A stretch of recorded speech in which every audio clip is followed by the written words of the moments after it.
Nag-courtesy call kay Iglesia ni Cristo Executive Minister Brother Eduardo V. Manalo ang mga ambassador ng Australia at New Zealand sa Pilipinas.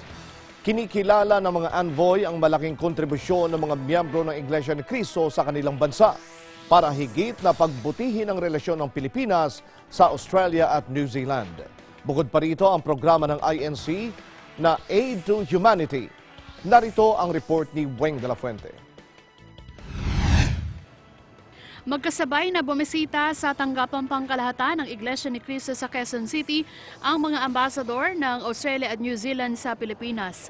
Nag-courtesy call ang mga ito kay kapatid na Eduardo V. Manalo, ang tagapamahalang pangkalahatan ng Iglesia ni Cristo. Sa bulwagan ng tanggapang pangkalahatan, tinanggap sina Ambassador David Stacan ng New Zealand at Ambassador Amanda Gordy ng Australia.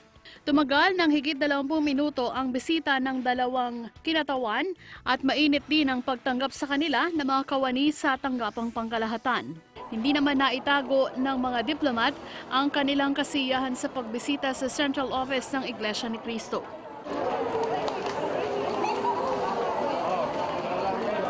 Yes, that's right. Well, the New Zealand ambassador and I, we were very warmly welcomed when we went in, but we were absolutely overwhelmed when we came out with the huge number of people who were waving Australian and New Zealand flags. It was absolutely wonderful, and we felt very special to be welcomed in such a way.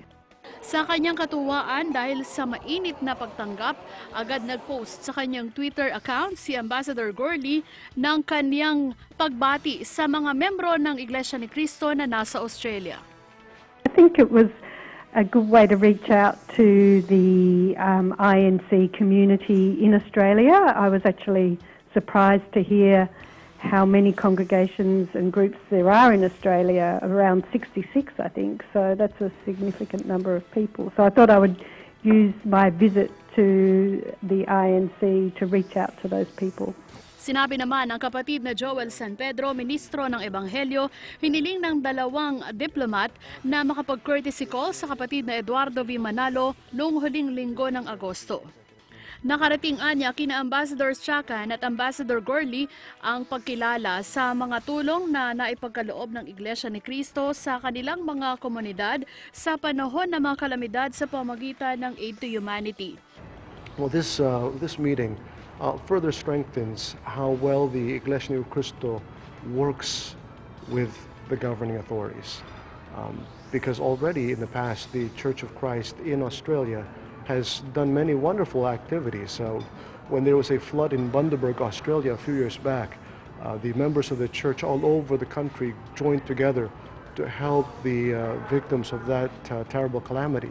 And the church was able to contribute much to the community.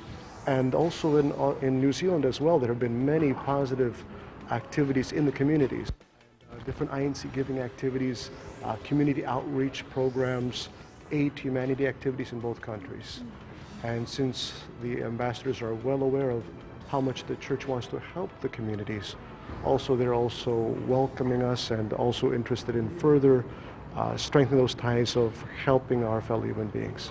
Sinabi ni Ambassador Gordy na kinikilala niya ang malaking kontribusyon ng mga miyembro ng Iglesia ni Cristo sa kanilang bansa para higit na pagbutihin ang relasyon ng Pilipinas sa kanilang bansa. I would just say to the members of INC in Australia that to thank them for the good work that they do in the community, and to say that I appreciate the contribution that they make to the strong bilateral relationship between Australia and the Philippines, because it's the people-to-people ties that really add the warmth and the strength to the bilateral relationship. So it's great that the INC congregations in Australia are playing that role.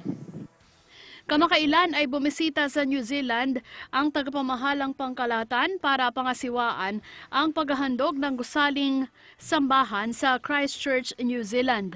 Bagamat marami ng kongregasyon ng INC sa New Zealand, ito naman ang kauna-unahang gusaling sambahan na ipinatayo ng Iglesia ni Cristo sa nasabing bansa. Sinundan ito ng pangasiwa ng kapatid na Eduardo Manalo sa tanging pagsamba ng mga kaanib na isinagawa sa kilalang Sydney Opera House para sa paggunita ng ika-40 taong anibersaryo ng pagkakatatag ng Iglesia ni Cristo sa Australia. Kasalukuyan naman ang konstruksyon ng isang bagong gusaling sambahan sa bahagi ng Melbourne, Australia. Dagdag pa ng kapatid na Joel San Pedro, tinatanaw ng mga kaanib sa Iglesia ni Cristo na gawa ng kamay ng Diyos ang mga pagkilalang ito na tinatanggap ng Iglesia ni Cristo. For the members of the Iglesia ni Cristo, we recognize this as blessings that come from heaven. That the Father in heaven has many wonderful promises for His church. In the love that He has for His Son, the Lord Jesus, He has also for the body of Christ, the Church of Christ. And activities like this further help in the great mission of the Iglesia ni Cristo to help humankind, to be able to extend our love for our fellow man.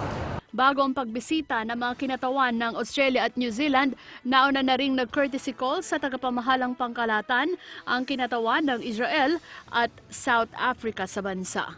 Para sa Eagle News, Weng Dalafuente, M1 with 25.